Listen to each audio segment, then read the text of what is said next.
Mr. Secretary, at last year's budget hearing, I asked your predecessor about private-public partnerships with the FAA through the Federal Contract Tower Program. Specifically, I asked about how the Trent Lott International Airport in Pascagoula can become the 8th Mississippi airport to join this important program. I was told then that the department, through the FAA, was making significant progress with the airport in bringing this tower into the federal program. Yet today, the Pascagoula Tower has still not been admitted. I do not understand what is causing the delay, but it is troubling that it has taken so long for this transfer to occur. Mr. Secretary, what is the most recent update on this project, and will you commit to working with me and my staff to help the Trent Lott International Airport finally join the Federal Contract Tower Program this year? Madam Chair, I appreciate the question. I don't have an update for you at this point right now, but I will be happy to go to the FAA and get an update and give it to you as quickly as possible. Great. And Mr. Secretary, as someone who represents dozens of airports in my state, and we all frequently fly every week so we can get to DC and back, we're all very troubled by the mishaps and challenges within our nation's air traffic control systems. But the staffing shortages and the technological issues, particularly in the Newark airspace, they're not isolated incidents.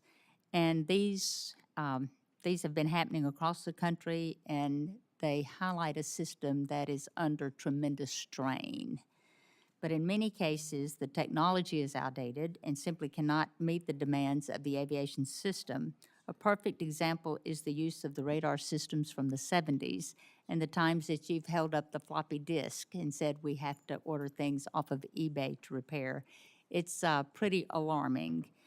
Congress has a clear opportunity and a responsibility to act, and I commend you and President Trump for the recent commitment to invest in upgrading this critical infrastructure and to reinforce the air traffic workforce. It is certainly much needed and a step in the right direction, but as you are aware, the committee has a long bipartisan history of directing more funding to the FAA for modernization and for hiring critical safety staff, including air traffic controllers and then the safety inspectors. Will you explain how the additional funds requested in your budget will serve as a down payment to jumpstart the FAA's new modernization efforts, and how this effort enhances existing next-gen activities for which the committee has previously appropriated tens of billions of dollars throughout the years? Could you explain that? Yes, if I could just make one clarification. We do try to buy replacement parts on eBay for this really old equipment. Sometimes we can't even find it on eBay, so we're trying to use 3D printing to craft replacement parts for the system that we use. And just one other point, we do see cracks in the system. We'll see those cracks to the tune of multiple hundred per week. Now, again, systems aren't going down, but if you look at how the system is operating, it should be troubling for everybody. And a warning sign that time is not on our side, and it's important that we make the investments. What we're doing right now, and I think the air traffic control shortage is critical. We're 3,000 short. We've been 3,000 short for some time. And so, by the way, you'd think it's not that hard to think through, just get more controllers into the system and through the system. It actually is more complicated. What we've done is we're trying to get the best air traffic controllers who score on the test into the academy first. So we made a best qualified category. If you score in the 90 plus percentile, we're going to streamline you quicker into the academy. If you're 80 to 90, you take a different path. That's important. The medical part of this was really challenging. Okay? It was taking way too long, months. We've worked to get our academy prospects getting the medicals done sooner and then getting the results from those tests back quicker. We're paying bonuses to make that happen to the doctors who do the test, but we don't have another choice. We have to move up our academy grads. We've offered counseling. I was at Oklahoma City, and a lot of the students were saying, listen, if we could just get some extra help, we can make it, but a few of us are having a little bit of issues in this little space, and instead of washing out, we'll get those controllers to make it, but could you give us a little bit of extra counseling if we need it, tutoring if we need it? And so we've implemented that for those controllers who are just on the edge to make sure they can make it through the program, because we have a 35% washout rate at the academy, 35%. If we could just move that to 25%, we're going to make up a real difference in the number of controllers that we get through the academy, passing the test, and then training up. And then I think what's also important is we have great air traffic controllers on the job. They can retire per the rules of Congress after 25 years of service. Well, these are the most experienced. So we are offering them a 20% bonus up front to stay on the job. Please don't retire. Stay and provide a service to your country and your community. And I think we're going to get a good take-up rate on that as well to keep more of those experienced controllers on the job. And so it's increasing the pipeline, and that's one part. And then keeping those controllers on the job is the second part. And I think those two taken together are going to, again, it's going to take some time. Can I just make one of the last point on this? And I think it's important to note, I can't take a 20-year experienced air traffic controller from Denver and move them to the Philly Tracon for Senator Gillibrand and say, let's just use this controller to control the airspace.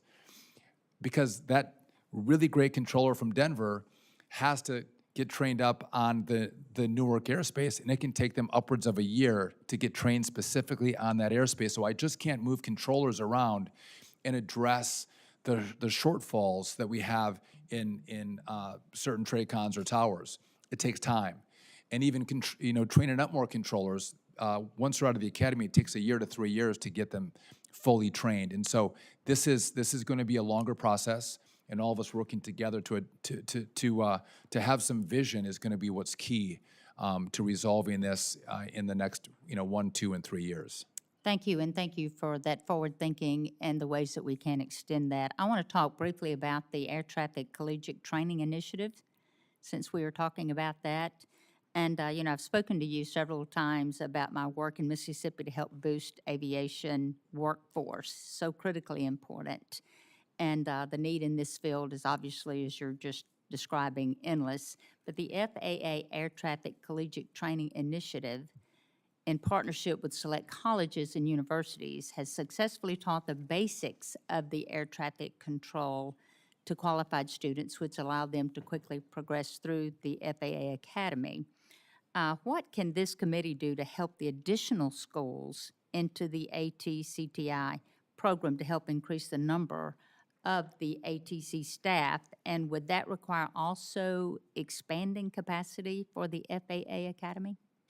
That's a great question. So I do think if this committee wanted to consider a competitive grant program, the simulators are expensive for air traffic controllers, and a lot of these schools it's challenging to make the $1 million+ investment in those simulators. And so if there was a competitive grant program that you all wanted to consider to go to some of this, I think there's 5 schools around the country that want to be involved in training up those air traffic controllers, I think that would be welcome.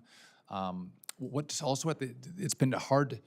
We have air traffic controllers at Oklahoma City who are doing the training, and the former air traffic controllers were teaching all the classes. What we've done is some of the classes you don't need an air traffic controller. If we're doing some math classes, we can take just a professor to teach the math class. I don't need an air traffic controller.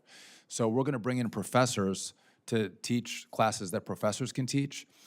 And that means we have more air traffic controllers to teach air traffic control classes, which means we can expand the capacity of Oklahoma City, getting more young people in and through the academy. And so, again, because it's the chicken or the egg, but we weren't getting enough air traffic controllers to come in and teach at the academy. This is allowing us to use the ones that we have to stretch them further. And again, that means I think we can. Next year, we're at 2,000 right now. I think we can get to 2,300 in the next fiscal year. Kids, through the academy. Through the academy. Thank you. And briefly, because I'm way over my time, would you speak to the importance of supporting our small shipyards, especially in the wake of decreases in the dedicated funding in recent years? 100%. Again, I think this is an all-of-America approach to shipbuilding. Larger, smaller yards have to be supported. And again, I think it's going to take all shipyards and all of government if we're going to be successful in ramping up American shipbuilding. Well, the funding, the administration's proposal to fund these grants at $105 million is a demonstration, certainly, that you're directing the support there, and we certainly appreciate that. I am going to ask Senator Gillibrand to state her questions. Thank you,